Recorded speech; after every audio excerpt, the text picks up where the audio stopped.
Hello, my internet friends. Welcome to the Rigel Show.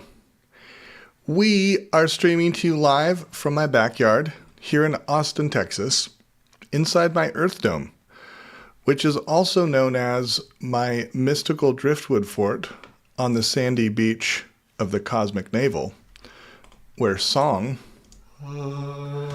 runs through all of reality.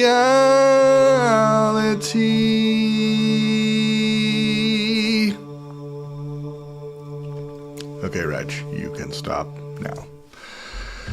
That was a past version of myself that was just playing along with me.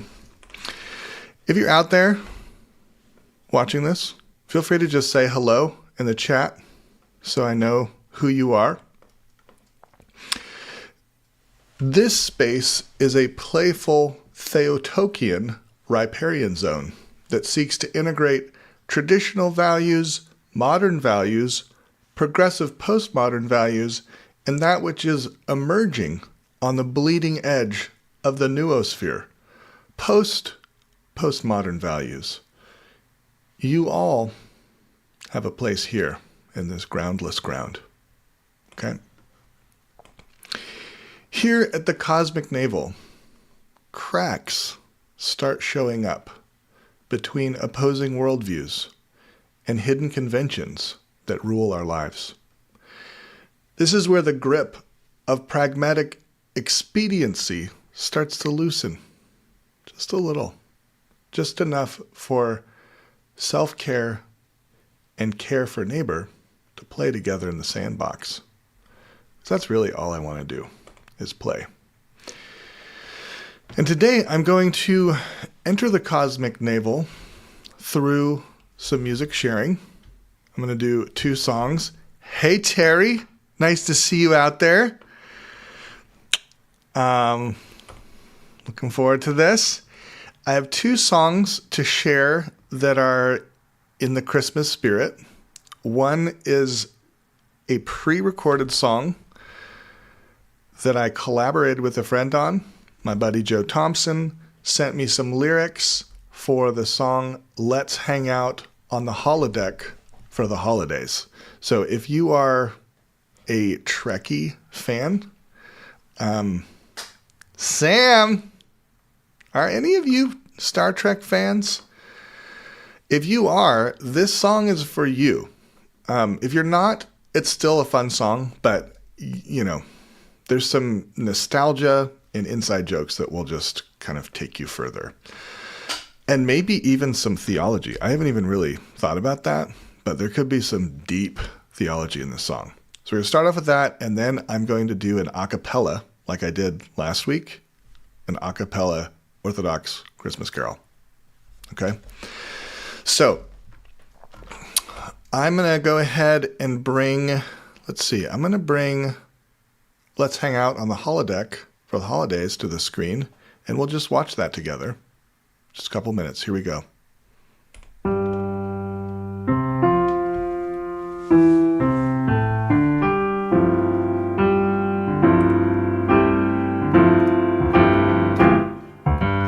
Let's hang out on the holodeck for the holidays, 'cause home is oh so many light years away. The captain's Yule log is on the fire. There are carols by a Bajoran choir.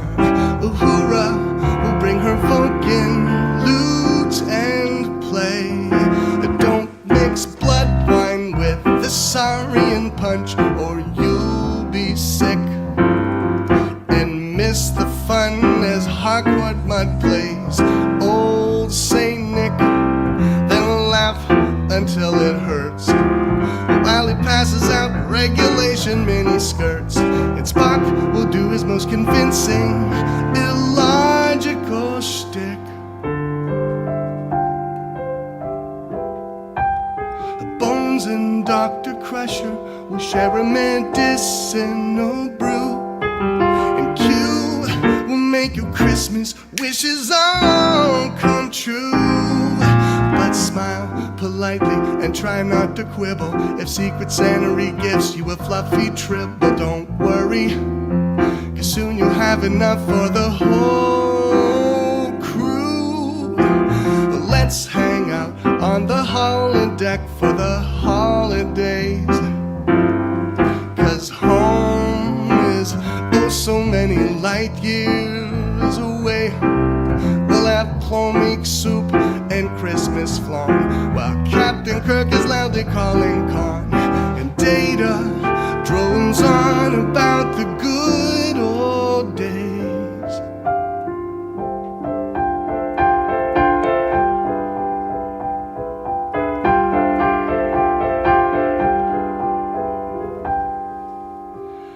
A bird of prey decloaks beside the Enterprise. The Klingons beam aboard some freshly baked gag pies. There's a cosmic singularity all around the Christmas tree. Everybody's singing, Captain Picard even tries.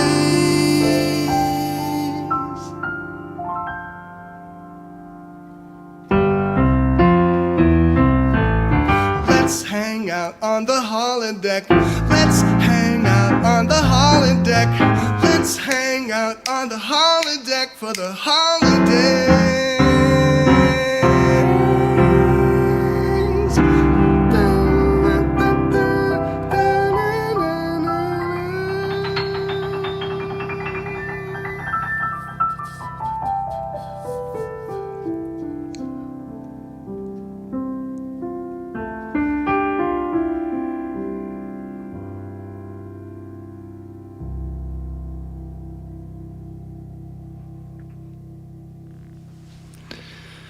Wait for the credits.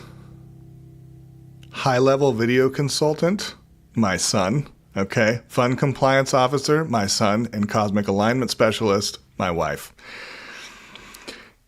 Hey, Ezra. Nice to see you out there. Yes. Oh, wow. I will drop the link in. I'll drop the link in a little bit. Okay. Please remind me. For those of you who are not Star Trek fans and don't know what the holodeck is, it's basically like this virtual space, much like the Cosmic Navel, but it's actually a virtual reality space. It's like a room you walk into and it kind of turns into anything that you want. You can go back in time to like the Jurassic period, or you can talk with somebody who is no longer on the physical plane. Anyways, we can talk more about that later. But next, I'm going to share a Christmas carol. Okay? Just to get in that spirit. Grim Grizz Raid. Nice. Okay. All right. So I'm going to do what I did last time, which was I had a previous version of myself singing a drone note. And this is one of the things we do in the Orthodox. Okay, we're really into our drone notes. And I want to invite you out there on this groundless ground to sing the drone note with me. Okay? So this is that's very participatory in that sense. Anyone can sing the drone note, including my friends out on the internet. So I'm going to get this drone note going, and I invite you to sing, wherever you are. Maybe you're driving, maybe you're stuck in rush hour traffic. This drone note will transport you into the Cosmic Navel, okay? Maybe you're at work, and you're just, you can't work anymore. It's your kind of focus, your attention span is shot. Just sing that drone note with me, and I will sing the melody on top of this, okay? So this is called the Troparion for the Nativity. All right, so let's hit it, Raj. So do you think you can sing that drone note? Maybe like, oh, that's very high for a woman. Oh, I don't know, maybe not. All right, here's the drone note, and then here's my note. I can feel you singing, okay? Thy nativity, O Christ our God, has shown to the world the light of wisdom. For by it those who worship the stars were taught by a star to adore thee, the Son of righteousness, and to know thee, the Orient from on high. O Lord, glory to thee.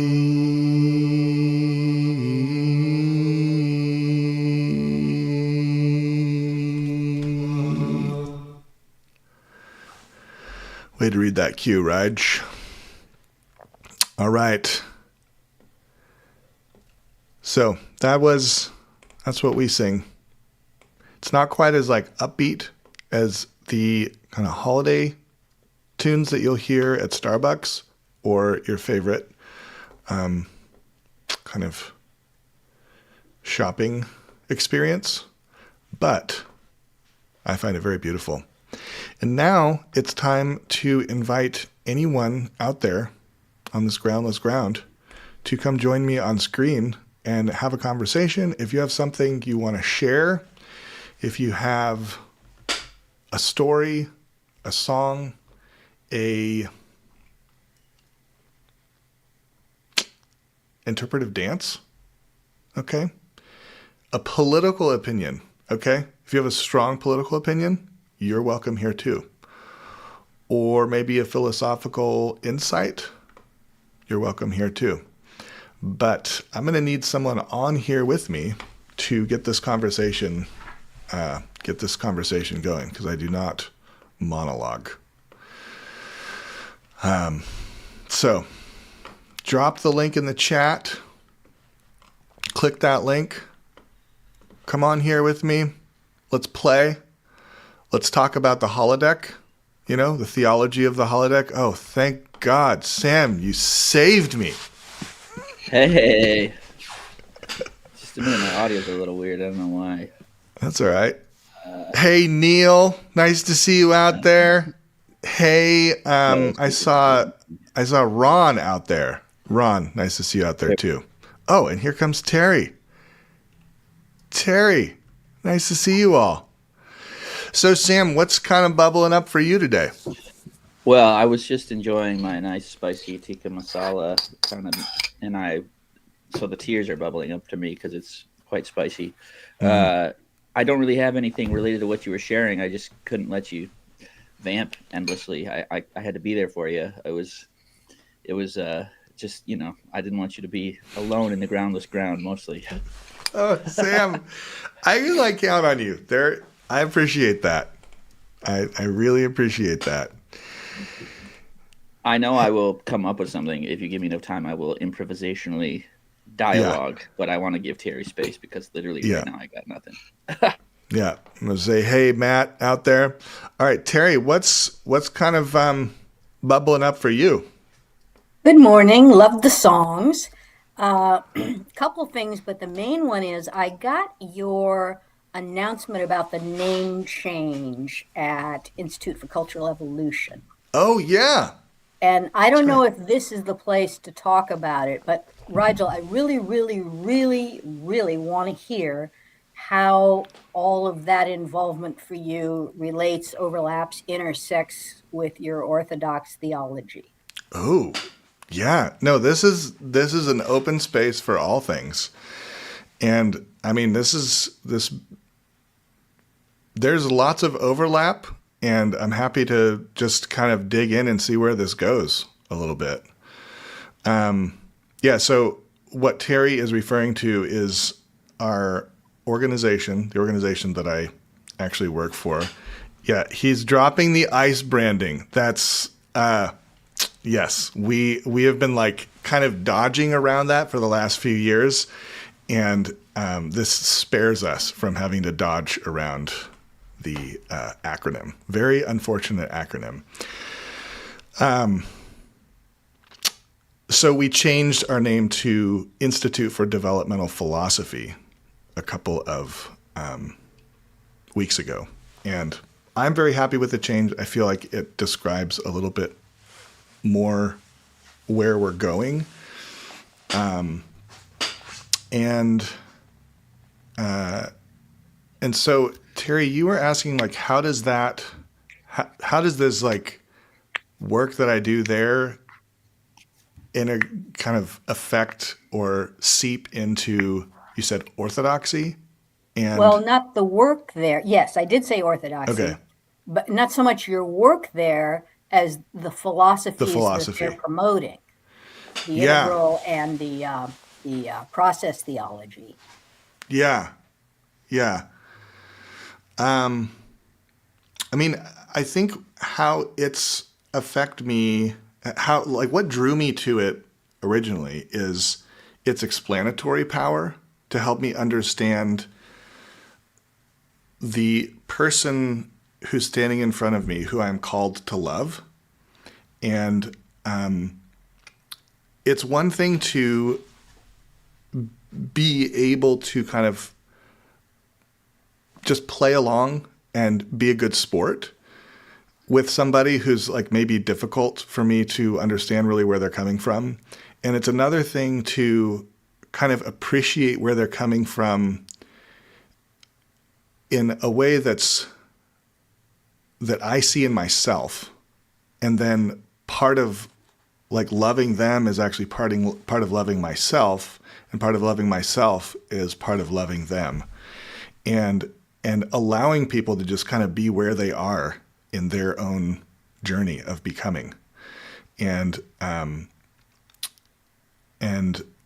of learn how to, I mean, I'm not a master of this by any means, but, you know, I'll pick up on, you know, if we're looking at the three main worldviews that are very kind of prominent at this time, the traditional worldview, the modern worldview, and the progressive postmodern worldview. And I would say that which is emerging on the bleeding edge of the noosphere, which is this like this next thing, this synthesis worldview that can kind of like hold space for opposites. I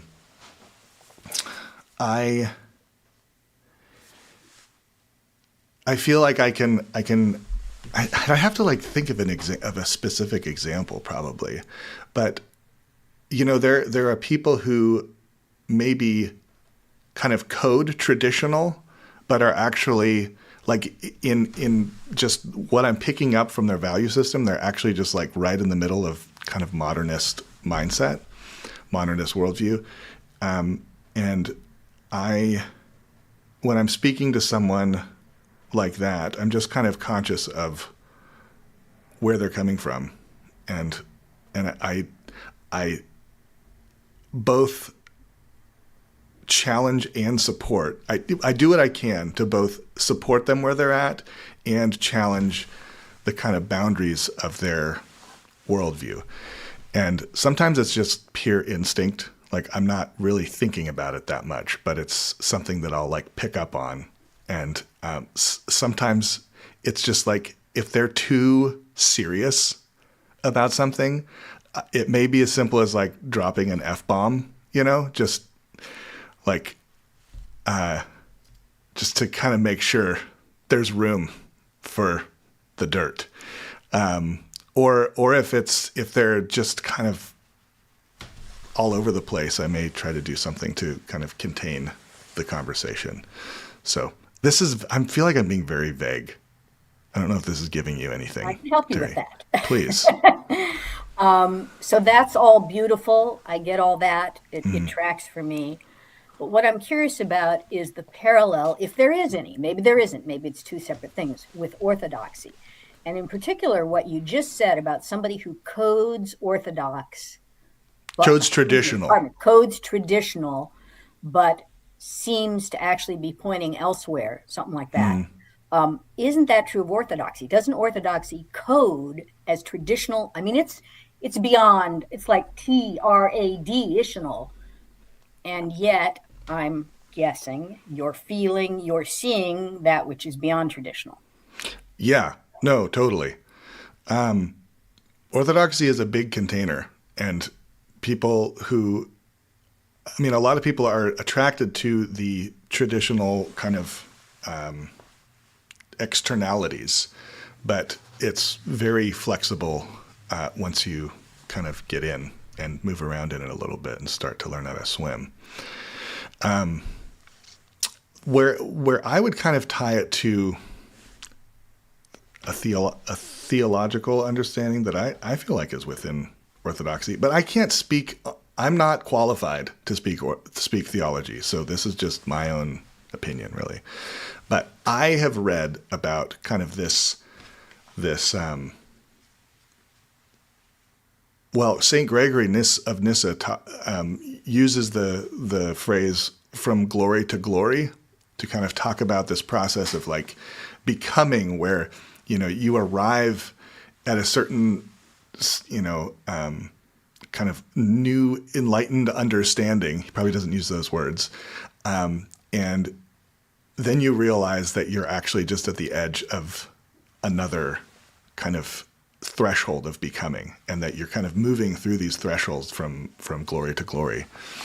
And I see that as a very much a developmental process that I'm stumbling my way forward through. Something John Hurd said that kind of first tipped me off when he said, "I'm Orthodox because I don't like rules," which of course was hysterically funny. And I've been looking for somebody to riff on that ever since. Yeah. There's another saying, orthodoxy is paradoxy, which is, if I don't know. I mean, I would push back a little bit on, I get where he's coming from, but I think if you need rules, orthodoxy has got your back. But if you need kind of the mystery and the paradox and the cracks that we find in the cosmic navel that you can kind of like wiggle around in and do some interpretive dance, I think there's also room for that there. Is that a matter of which congregation you're in? Boy, I don't know. I mean, I don't want to put you on the spot here, but I have been really curious about these. Yeah. It's a good question because my main experience is with the parish that I've been a part of for 20 years. And so it's hard for me to have a bird's eye view on that, because I know that there's going to be like super traditional congregations where it's like the man takes the Eucharist first, and it's very there's very strict gender roles that are kind of reinforced by the people who are there. But I think you also find something else. Sam, I feel like you might have some interesting insight. Sure. Yeah, I was just going to say, por qué no los dos? If you've got strict structure and tradition and strictness, and that's also the kind of baseline that you can actually develop a mystical, experiential, reality. I think about the Celtic Christians, who are some of the more aesthetically disciplined Christians, but they're also known, of course, for their being vibrant with this sort of rich, they're really like this vibrating beauty that's just like so just joyous to enter into. And that's true in my own life. I think it's like the vine and the trellis. Like, I'm a vine, I'm a branch. I love me some trellis, and the trellis gives me a sense of stability that I can then push through and let the life grow through me that makes the fruit. It's not one or the other. It's kind of both. I've also been struck by the extent to which my New Orthodox friends use the phrase, "my priest said." And therefore, I've developed the hypothesis that the level of looseness might be really dependent on who your priest is. Yeah. And just where you're at in your own journey. I mean, I think a lot of people coming into Orthodoxy, or at least when I was coming into it, I think I was looking for stability and kind of like a mystical experience, and not necessarily like I didn't want to just be told what to do. I think that would be oversimplifying it. I wanted to have connection to someone who is further along in the journey, and not just someone who like knew more Bible verses or knew more answers, but someone who could kind of help me navigate what I was going through. And I mean, since then, I feel like I've learned that doesn't just come in the form of a priest. That can come in the form of, spiritual friends, people in recovery groups. That sort of, input into my life has evolved over the course of my journey. And I really was looking for, I think at the time, as a young man, I was trying to like get my ducks in a row, get my shit together. And I kind of needed someone from the outside to just prod me a bit. But then about 10 years in, I started to need to kind of follow my creative spark, that self-expression part of me that can easily get just kind of screwed. The lid on that could be screwed down tight to the point where I don't really have, everything has to go through this filter of like, well, what would my priest say? And I had like a little version of my priest just sitting on my shoulder all the time. And, it took me about 10 years to start like,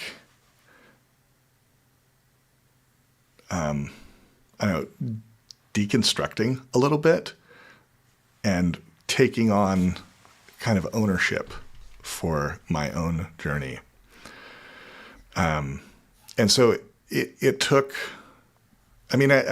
it took me, I was going through some kind of marital issues, some kind of addiction issues. And it was part of that process of like, what do I really believe? Is this serving me? That question of, is this serving me kind of, it was the first time I allowed myself to actually ask that question. And things kind of shook up a little bit, but I was still going to the church the whole time through, and it could contain me going through this like kind of deconstruction. And that showed me that the container was actually even more resilient than I knew. And so, I don't worship my priest. Like many new converts tend to put the priest on a pedestal, and I more see the priest as a fellow traveler. And, so. Was it, if I can ask, was it the Pearson-Peugeot pipeline for you? Did that bring you in? No, way before the Peterson-Peugeot pipeline. It was more, let's see, who was, it was actually, and I think this is what fascinates me with Paul Vanderklay so much, is he he was dialed into the emergent movement right around the time that I was in the emergent movement. And that's actually how I found out about Orthodoxy, really, was through Rob Bell, of all people. Rob Bell. Rob Bell, his sermon audios that you could download, and replay before podcasts. And then I found some like theologians that I really liked, like Callistos Ware, who is no longer with us in the flesh, but I found his writings to be very gentle and beautiful, and but I don't know. I had a little bit of the Ortho Bro vibe even then, but it was before Peterson, Pajot. What is it? I can understand congregation by congregation. Mm-hmm. Different levels of openness. I'm going to call it open at the top. Yeah. What is it about the theology that creates the possibility for openness at the top, existing in tension with rules and roles? Wait, sorry, say that again. I really like what you were saying, but I missed it. What is it about, is there something about Orthodox theology itself that makes possible that congregation would simultaneously be about following the rules and roles and also being open at the top?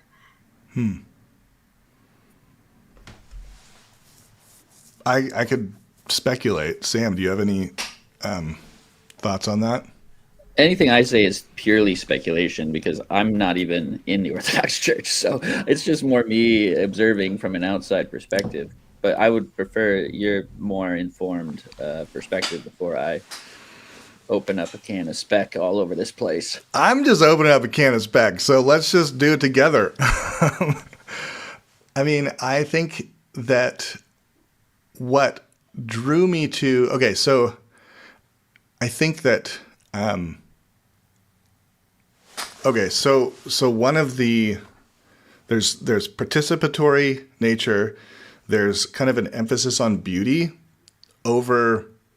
I would even say, and this is probably debatable, but I would say like in the hierarchy of goodness, truth, and beauty, like beauty is actually at the top, which it transcends the kind of traps of concepts that can just turn into little idols. And beauty is it's more connected to the heart and longing and this like innate eros for God. So that's one thing, but also the participatory nature, I think, allows for again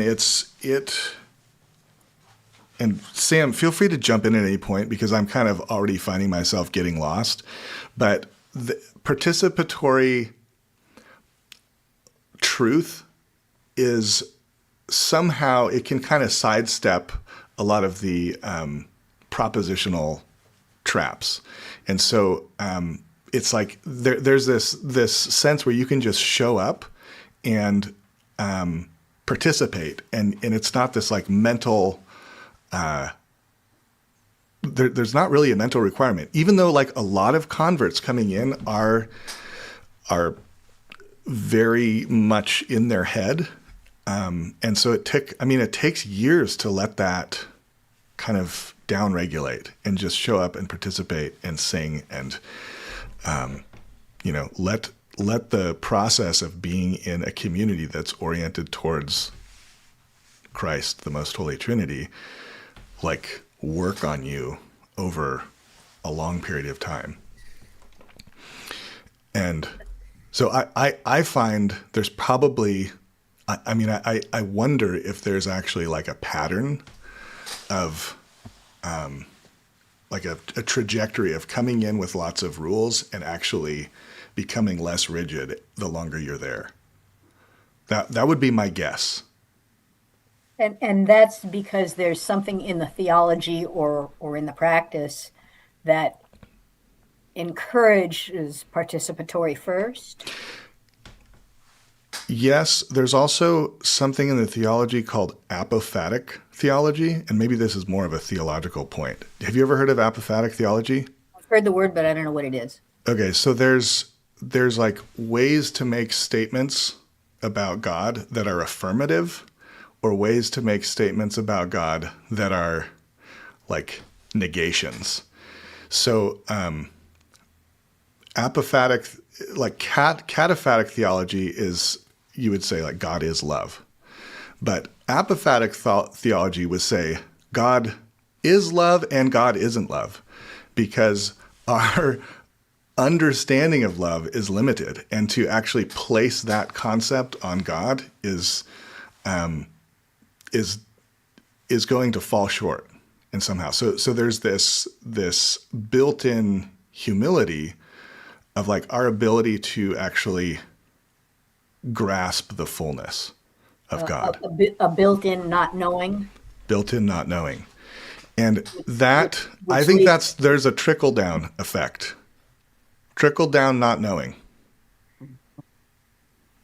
That's Ronald Reagan and like Buddha as Orthodox. Okay.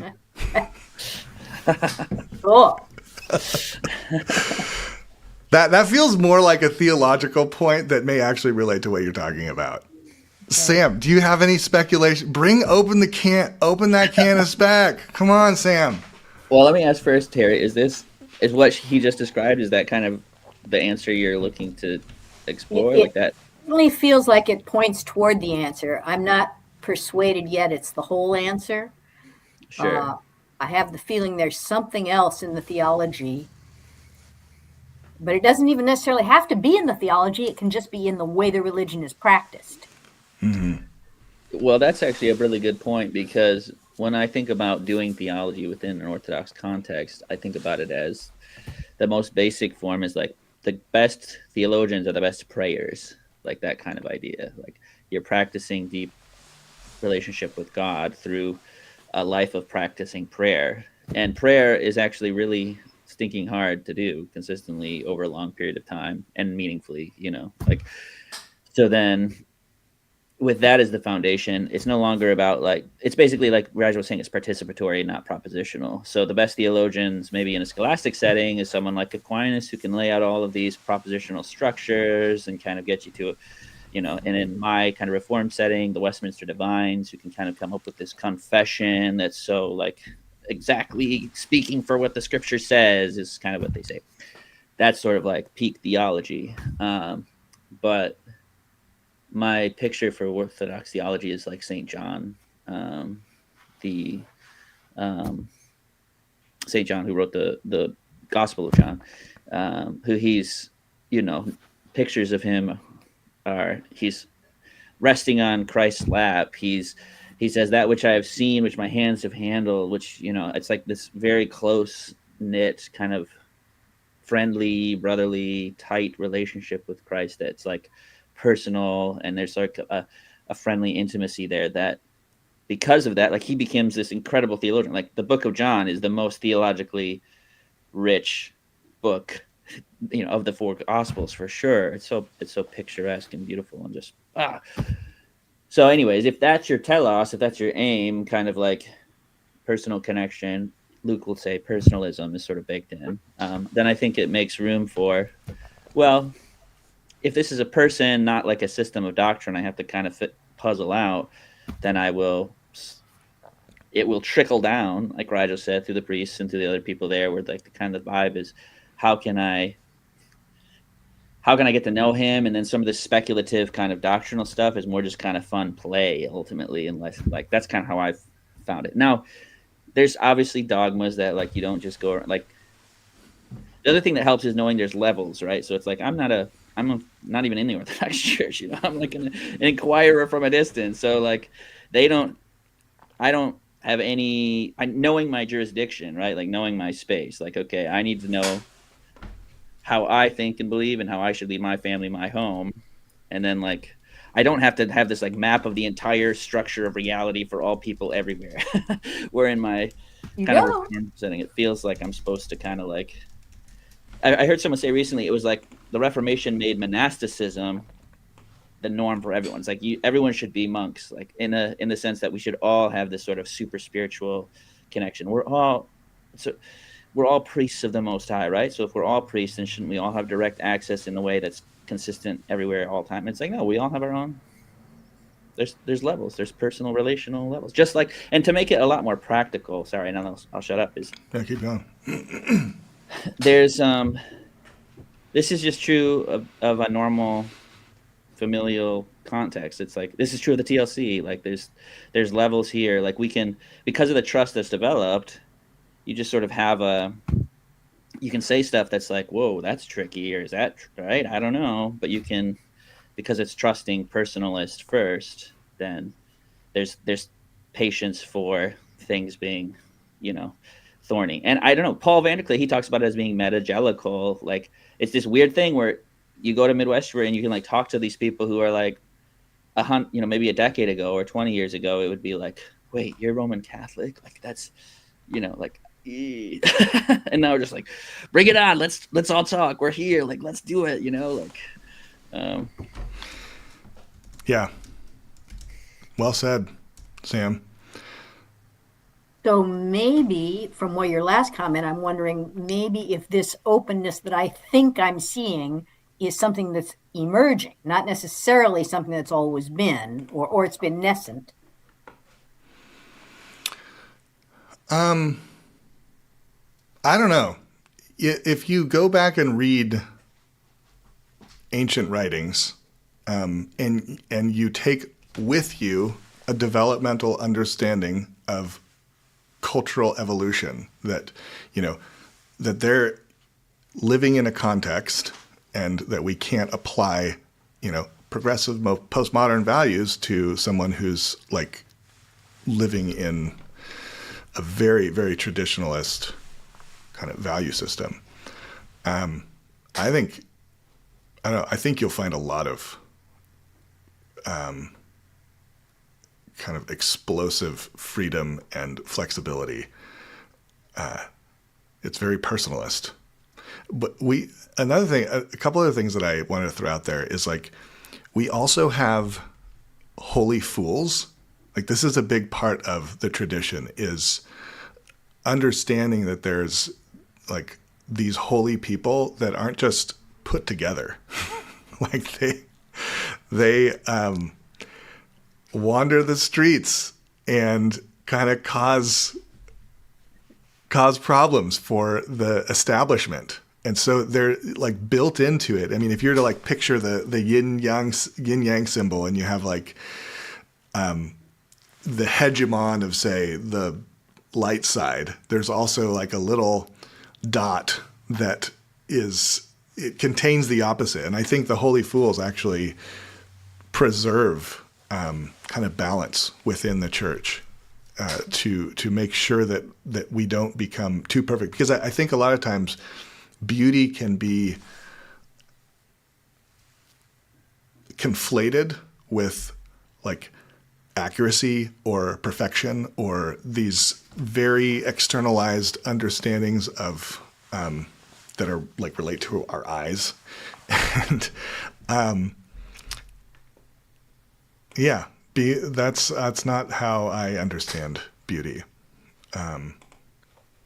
And so I think holy fools kind of help preserve this connection to that which is beyond, perfect symmetry and accuracy.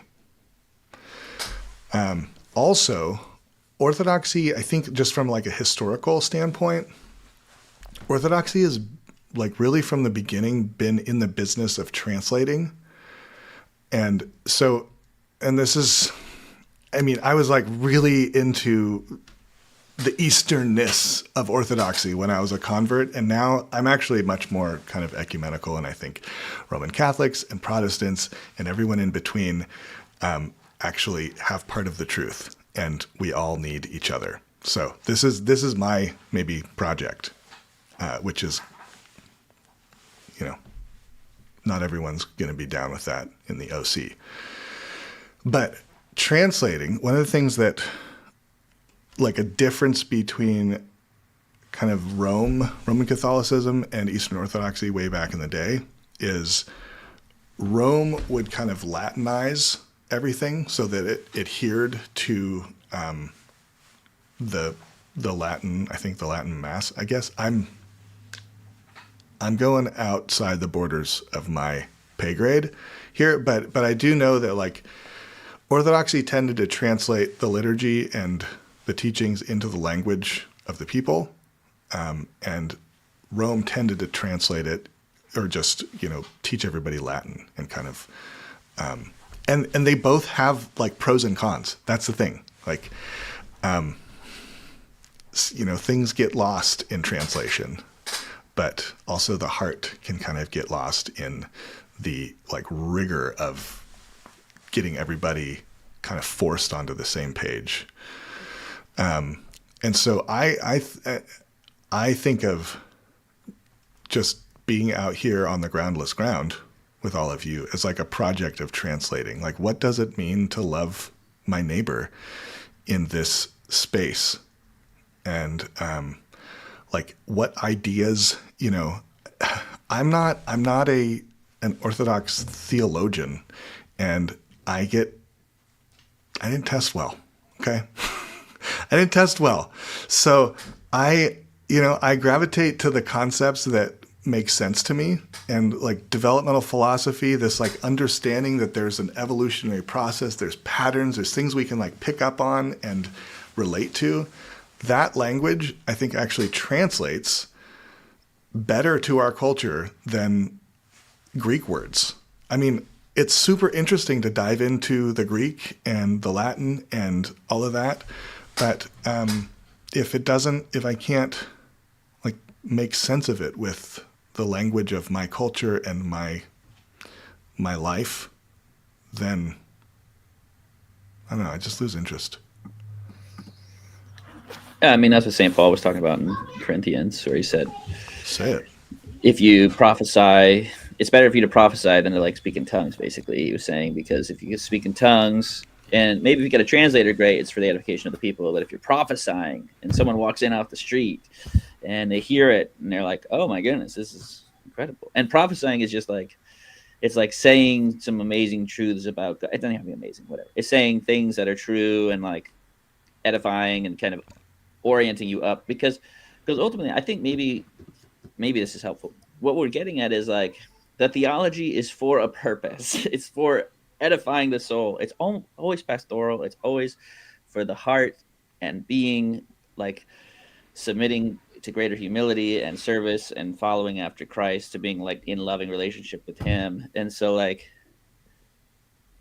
it's not so I can get all the answers right on a theology exam, and it's not so I can have it. It's certainly not, as Luke Thompson would say, so I can use my structure of information to then gain power over something.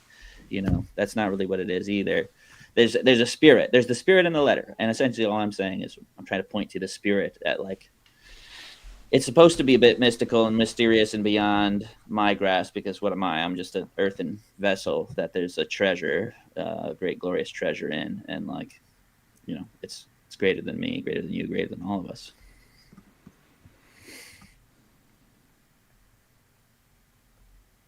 Which is why poetry's so great. The announcement of the name change, little bit of a side question. It made it sound like you were setting aside work in anti-polarization, which I hope isn't true. No. But okay. No, I mean, I think our name change is just, it's taking us upstream from where we were. which was just more, we were more focused on politics, I think. And now we're expanding to philosophy and spirituality. And like one of the big things that we're going to be, we haven't made an official announcement about this, but we are putting on a conference at Ralston College in 2027. Shoot. And our headliner is Ian McGilchrist. And we've got several other people that we're approaching to bring into this conference. But it's I accept. Yeah. Yeah, I good. require payment, but You accept. Thanks, Sam. have your people talk to my people, and Okay. we'll get something together. Okay. And so, you know, there's instead of just kind of staying at the level of like politics, polarization, coming up with solutions, we're kind of moving into like, I think, collecting philosophers who are in this vein of like process philosophy, process theology. We're working with the Center for Process Studies, which is like very Whitehead and Teilhard de Chardin kind of oriented. And then we're working with Elia Delio, who is a Catholic nun who many people have like think is a heretic, I'm sure.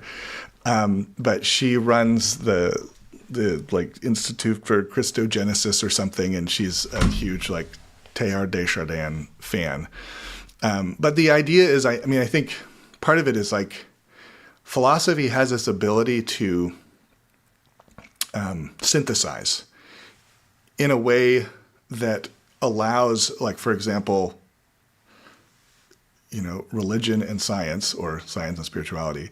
It kind of allows them to not, it kind of plays ref and keeps them from colonizing each other, while also inviting a conversation of like, how do we, you know, bring science and religion back together? Because I think one of the both gifts and disasters of modernity is that science and religion became uncoupled.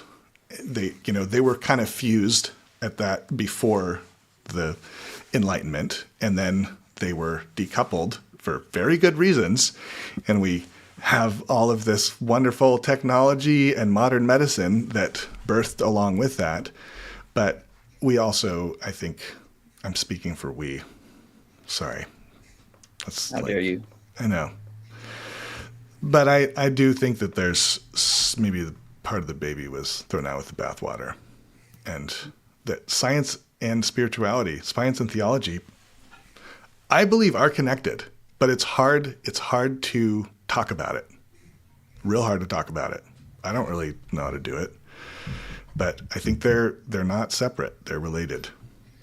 So would you say you're sort of weaving together a philosophical Silk Road? That feels awesome. Can you remind me what a Silk Road is? I feel like that has some historical... That's Vervaeke's term for the journey from Eastern Zen to Western Neoplatonism. The transfer of ideas along those two axes.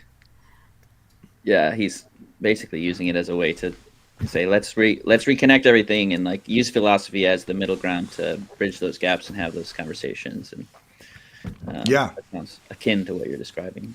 Probably so. He may be a speaker at this too, but I can't make any official announcements about that.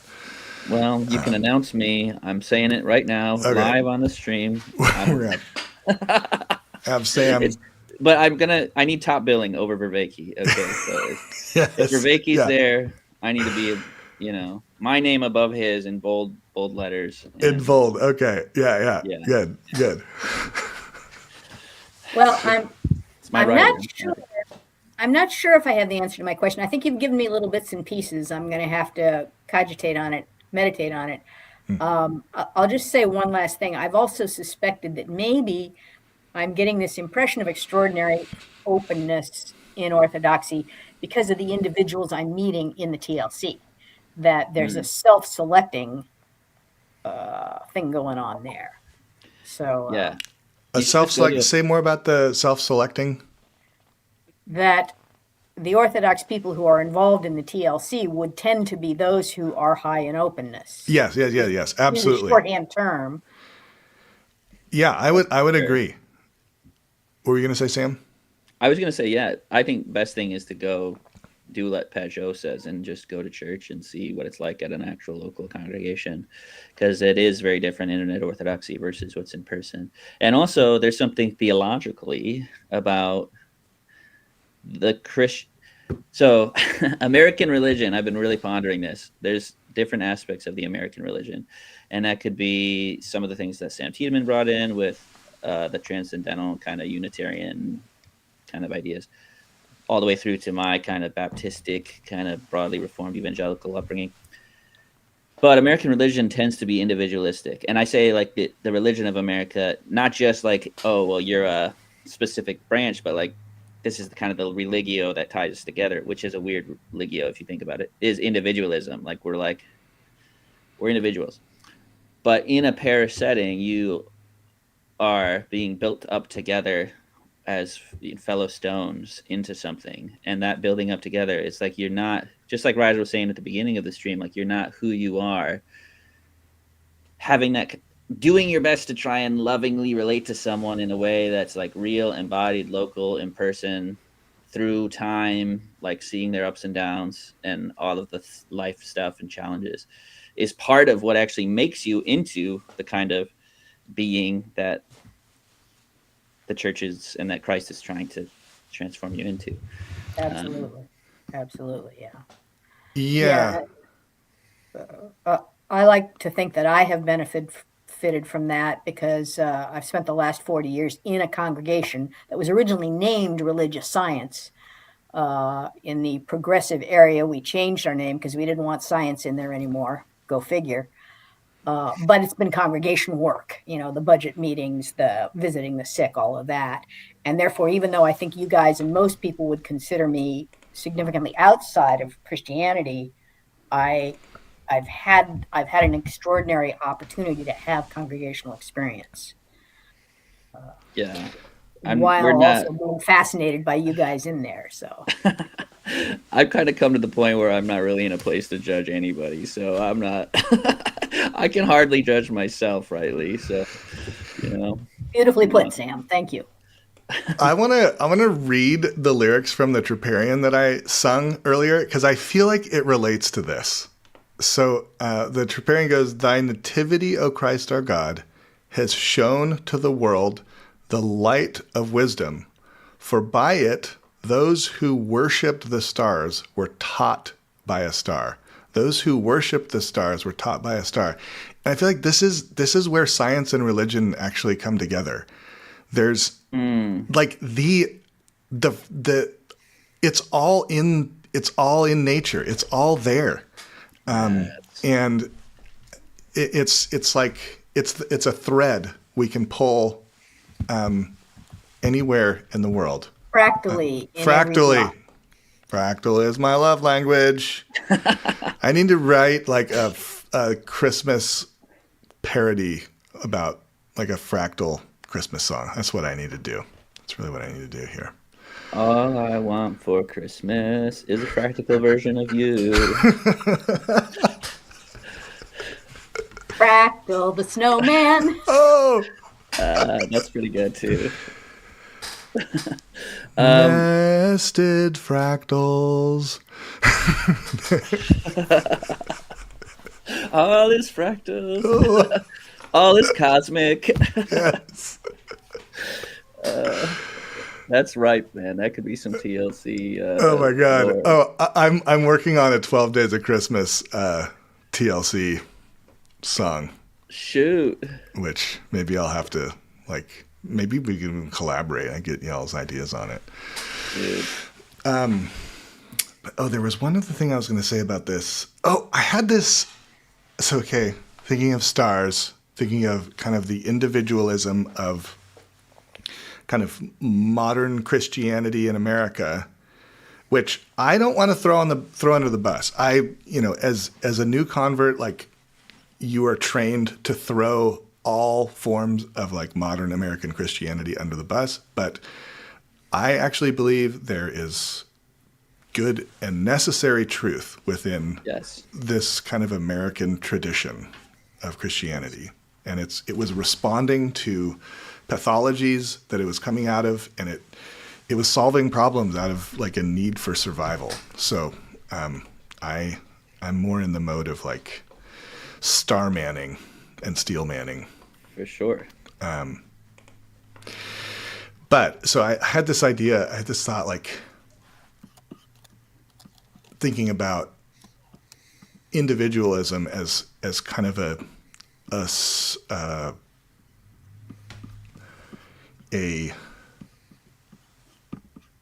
very unstable reference point. So when you're like sailing inside of a harbor, the way you stay on course, because the sailboat, it's like leaning over and then it's like moving with the waves. So it's not like you just point in one direction and go. You kind of have to like point, reset, point, reset, point, reset. And the way to do that is to pick the furthest thing on the horizon to be your target, which is usually like a taller tree, like the tallest tree, or some little, like a tree on top of a hill, and that becomes your target. But as you get closer, the target like gets closer to you as well. And eventually, what was straight in front of you is like now off to the side. And so it's no longer like a useful target. And so then you like you tack and you sail back to the other side and you pick a target.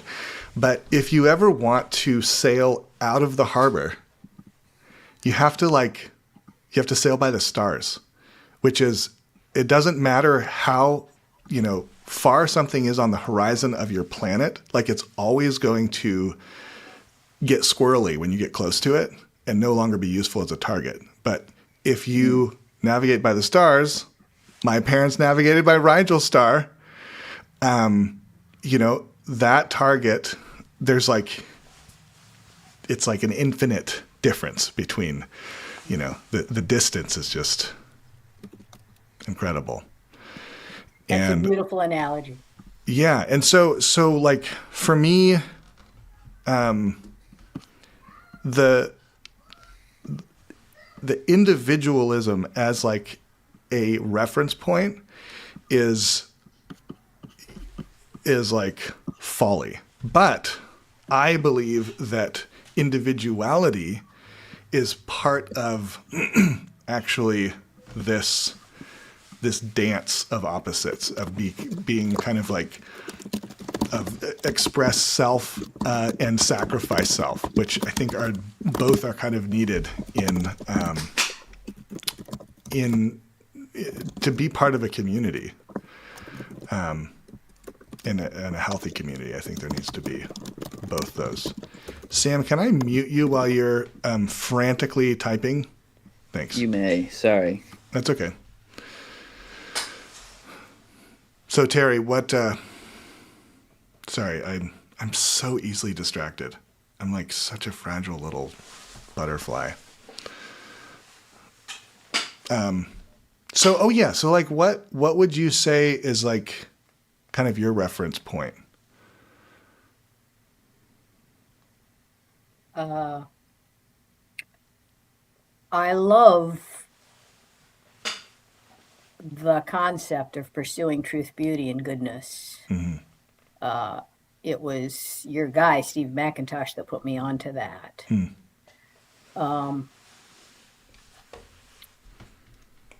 And I love the concept of hearing spirit through me, expressed through me as the Logos. I think that's about as close as I can come to articulate it at the moment. I love that.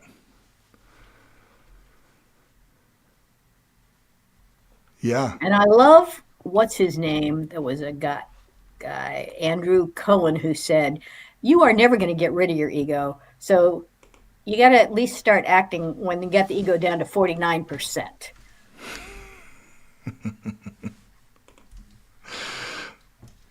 I love that.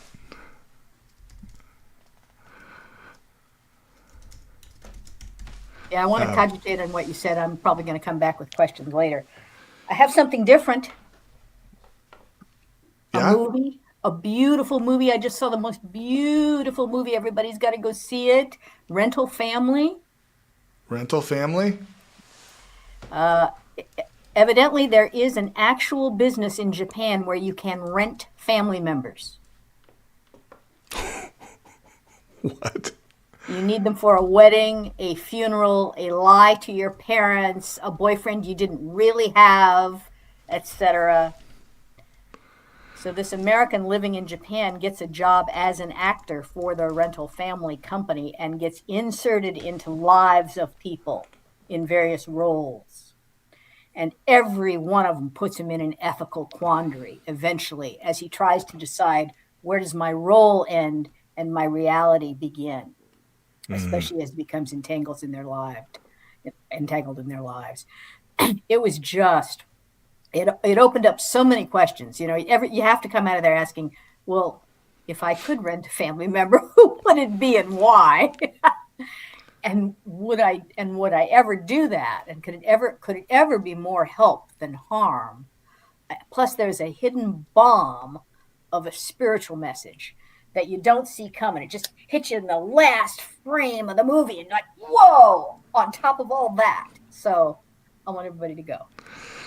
Cool. Wait, what's it called again? Rental Family. Rental Family. In my area, I think today is the last day. It came out at Thanksgiving, so hopefully it's going to be on streaming really soon. Yeah. Wow, that sounds fantastic.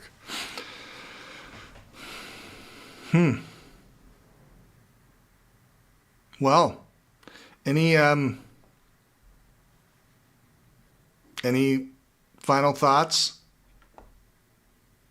I don't really have anything else that's pressing at this moment. Yeah, I appreciate your holding this space, Rigel, and fun to be with you, Sam. Yeah. Ditto. You're going away for 2 weeks, Rigel? Yes, thank you. I am going to Argentina. My little sister lives there, and she eloped during the pandemic, and no one was able to show up. So they're finally having their wedding, and it's kind of awesome because, it's Argentina, and they're really into their meat and wine. She says, like, nothing we have here compares to it. So I think that's going to be quite fun. And just seeing the family and friends and stuff like that. So I will probably not be here on the Cosmic Navel, on this groundless ground. Thanks, Ron. Thanks for wishing me safe travels. But I may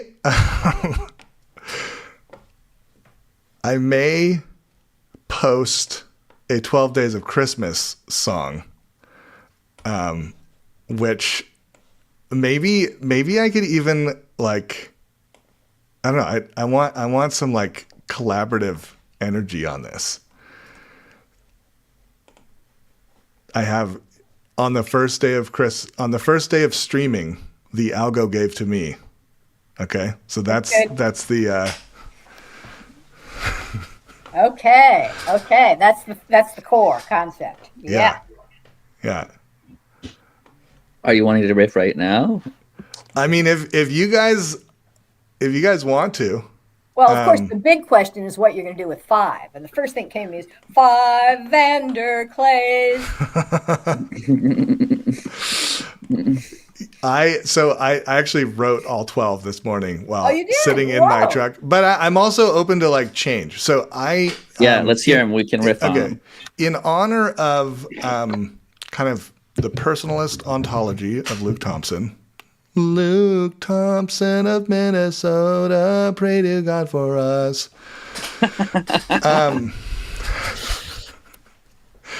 I like the idea of kind of honoring this gradient of moving from a person in the lurk to a person in relationship. Okay, so on the first day of streaming, the algo gave to me a person stepping out of the lurk. And lurk is fun to sing. Okay. On the second day of streaming, the algo gave to me 2 new subscribers and a person stepping out of the lurk. Okay, so we have new subscribers. We have 3 made-up words. All right. 4 potential randos. Right. And then 5 volunteers interested in putting on an IRL conference. 4 potential randos. Okay. We have like 6 hecklers heckling, 7 ideas for grifting, 8 kayfabers trolling, 9 orthros LARPing. Okay. 10 philosophical insights, 11 PVK mentions. Okay, got to get PVK in there. 12 off-topic comments in the hive mind. Okay. So these are what I'm working with so far, and I'm open to kind of modifying them and this just becoming a collaborative process. Maybe even a living tradition that kind of like a snowball picks up new little leaves and sticks and chunks of snow as it rolls down the hill of the cosmic navel. I like it. What's coming for you, Sam? I feel like you're going to have some opinions on this. That was good. I like most of them. The philosophy, but what was it, number 10? Philosophical insights. Yeah, I think that could be punched up. Yeah, I think that could be punched up. They were all gerunds. They were what? All gerunds, INGs. Oh, interesting. They're all INGs. 6 nerds philosophizing. Oh, 6 nerds philosophizing. Okay, this is good. And really, it doesn't matter what number you put. It's right. I just started listing things, and and y'all out in the hive mind, feel free to jump in on this collaborative process. Because here's the thing, y'all. If this Christmas song hits, we're going to be having the next Cosmic Navel in my private jet, and y'all are invited, okay? All you need is one Christmas song to hit. Green Manorite says randos writing. Wait, randos, what is writing? As in rites of passage, maybe? Oh, rites of passage. Nice. Okay. They're passing through the rando. Yeah.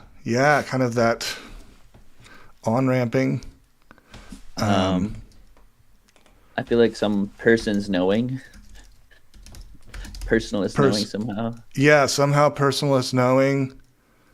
I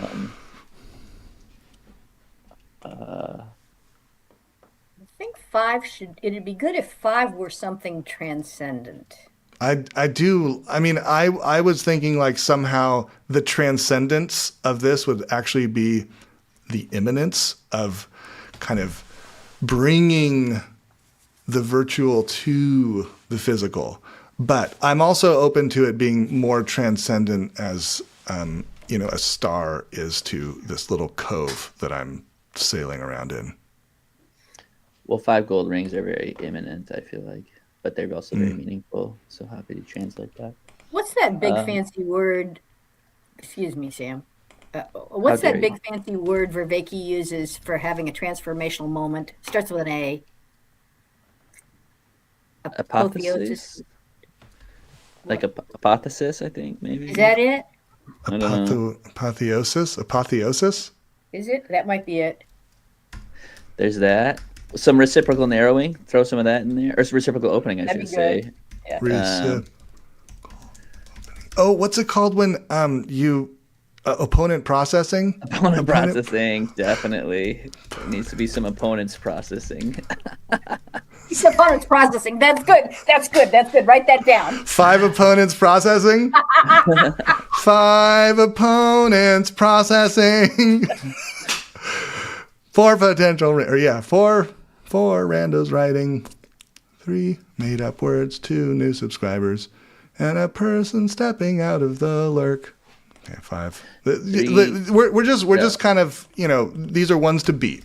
Okay, For these sure. are ones to For beat. sure. I like it. Combinatorial explosiveness. It's a fun one. All these are making. He's got the best little turns of phrase that are very Yeah. Obviously, fractals need to be in there somewhere. Oh, fractals. Yeah. Dang it.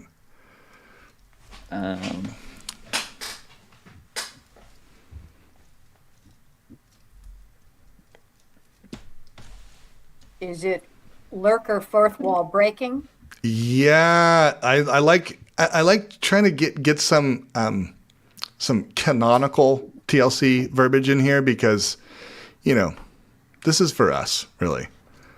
So wait, would you say fourth wall breaking? Lurker fourth wall breaking. Lurker fourth wall breaking.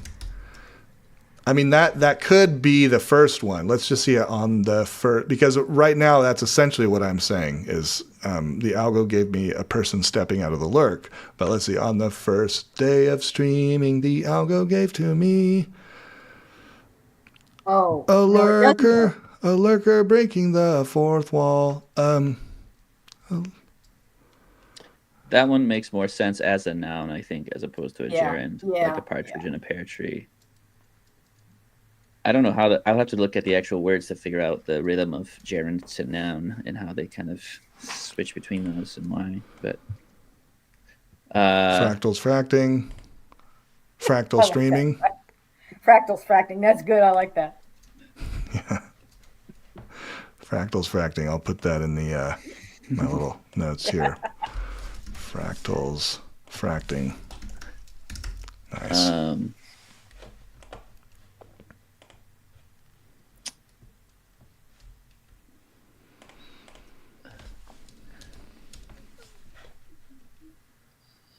How about instead of 5 Float. golden rings? Hi, this is Paul. I'm writing it down. We're just putting it in there. yes. This is Flotilla's- a brainstorming process. Yes. Flotilla's floating. Ooh, Oh, good. flotilla's floating. Good. Yeah. We need the grim grizz word Right. word genius sort of brought in here.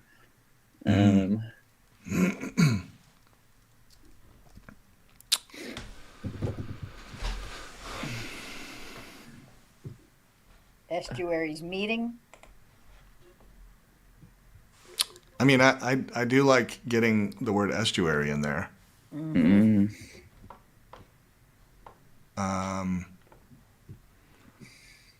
Lobster slurping.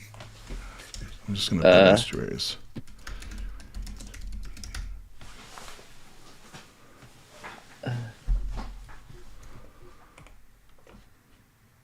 Lobsters LARPing. Oh my. That's actually pretty good. 10 young men cleaning their own room. And young men cleaning their own room. I mean, that could also be 5 young men cleaning their own room. That would be good. That could be a. I'm just gonna kind of put that up there with the 5s, just to kind of see, And you could layer in Jordan Peterson's voice being in the background saying, "Clean your room." Yeah. Okay. Yep. Like a little pop. I like pop. savings throws in here from Paul. Wait. What did you say? Paul said savings throws. 5 savings throws. Throws what is for that? saving. Grim Grizz, you know what that is? Oh, the savings throws.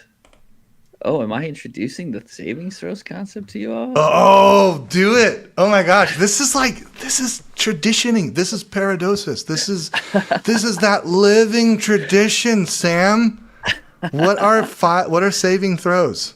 So Grim Grizz on his channel, he has 4 different dice. They're like D20 dice, and he says, "If you pick one, and basically it's like I forget what they all are: wisdom, heart. Forgive me, corner. I'm not as steeped in the lore, but it's essentially like a way to reattend to what matters and to kind of like dispel the spirits almost in a way. It's good juju is kind of how I think about it. Yeah. Okay. No, now I know what you're talking about. Yeah. Because I have seen Grimm's. And throws a saving is a fun thing to say. So. Yeah. Throws a saving. Throws a saving. 8 lads a cleaning. It's pretty good. Thank you, Paul. We got randos. We got PVK. What is a PVK-ism besides this is Paul? Yeah. What house did you grow up in? Tell me about the home you grew up in. Yes.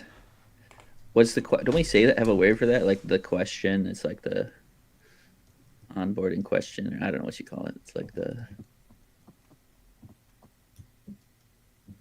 yeah. But it'd be better to use the language of telling about the house you grew up in. Yeah. What about pointers pointing? Because during the estuary protocol. Yes. And you know what that does, Sam? Is that actually, I feel like that it shows estuary insider knowledge without saying it. Right. And how about pitchers pointing? Pitchers pitching. Oh. 8 pitchers pointing. 8 pitchers pointing. Because we're all pitching, and we all have to pitch and we all have to point. I like calling out pointing in particular because the Chicago group not pointing is like it needs to be rectified. There needs to be a council drawn, and we need to bring them in line.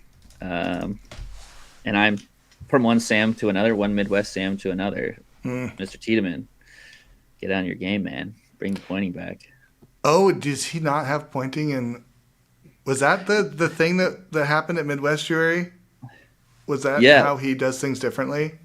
Yeah. Well, remember, Ezra was telling us he and his wife went to and they didn't do the pointing, and he felt like it was a little bit. Oh, they did. He said, "Oh, wonderful, Ezra, you made it happen. Go you." And nice, right. Ezra.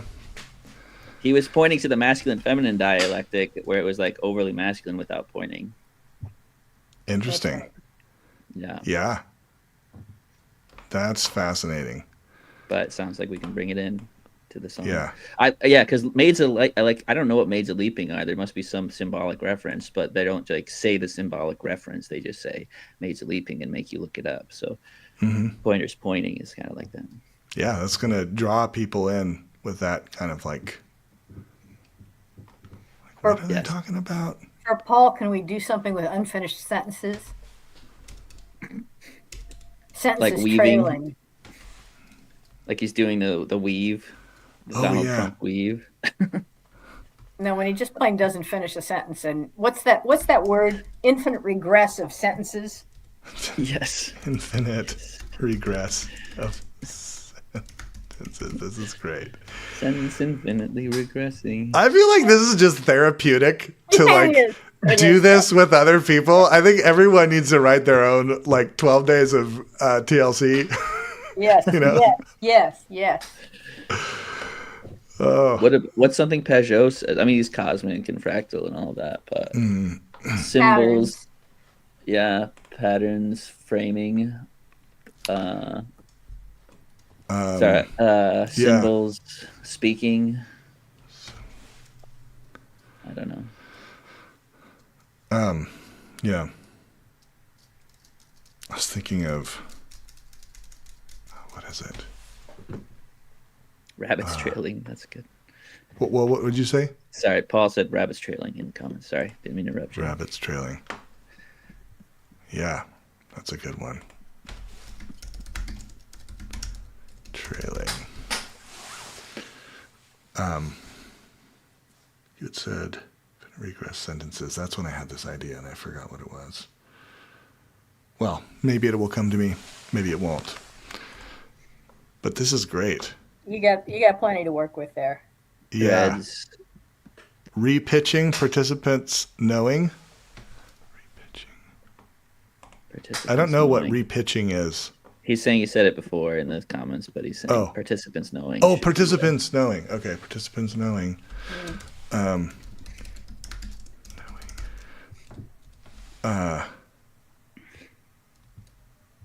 Yeah. Is there a term for going from like breaking from being a person who's broken the fourth wall to a person who hosts your own channel? Is there There should be. Let's get Grizz on that. Yeah, we need to get Grizz on that. Post emerging. Also, is there a term for like Sherry and me and who just like hang out in other people's channels and never have to like we just parasitically ride the other?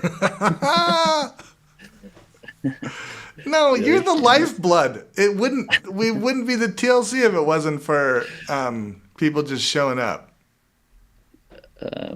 I like to think of it more as a symbiotic relationship, like pilot fish on a whale or a shark. In this case, you're the whale, and I'm attached to your derriere with my teeth. Yeah. Oh. I'm thinking of like somehow like I know Vervaeke uses the term ecology of practices.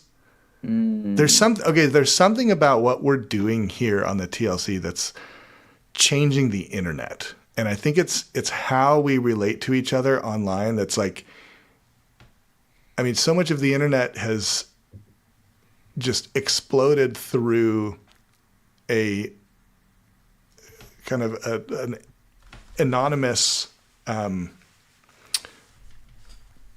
it's kind of like a practice of anonymity. And I guess it's just coming out of the lurk. It's identity reintegrating. Identity reintegrating. Relational ontology. Yep. Relational. Ontologizing relationally. But maybe we need to put that in a really embodied way. And a big hug, a big group hug. Yeah. Yeah, and a supra over, something like, get like Jordan Hall's influence in you somewhere and a random tech dude showing up doing things. Yeah.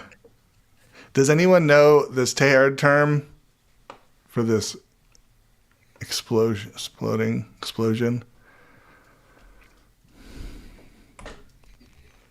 I don't know who Teilhard is. Teilhard de Chardin. I actually haven't really read a whole lot of him, but I've watched a documentary and read quotes, and I like him. Something about the medium and the message. Like, we have so many phrases, y'all. I just am like realizing there's so much inside lingo. Like, yeah. 100 hours of podcasting. Yeah. I know. I mean, there's probably like 4 Christmas songs in here that, or parodies that we could, like, just the reality of being married to someone who is like addicted to the TLC and like they always. I don't see an earbud in their ear, but I'm pretty sure it's in the other ear that's like facing away from the family as they do dishes. And they just have this like blank, yeah. This is my confession for the week. Like confused spouses or something. Oh, that's good. Okay. Yes. Confused spouses. That's going to be a crowd pleaser, Sam. Oh my gosh. I feel like that's going to be a crowd pleaser. All right, y'all, this has been very fruitful. We need to do more collaborations. How fun. All right, well, it's that time. This has been such a Complexify Rambles. Complexify, we'll get that. We'll get there too. Complexify Rambles. All right. You all, it's been so lovely spending this time with you. Yes, indeed. Thank you. And I guess I'll see you in the new year, and maybe I'll record this 12 days of streaming. Feliz Navidad. Feliz Navidad, and I'll see you on the other side. Good. And post the link to the Star Trek piece. Oh, yes, I'll do that. Right. I'll do that in the comments or in the both comments and description, so you can just click on it. All right. You all are amazing. Thanks, y'all. See you later. Be well.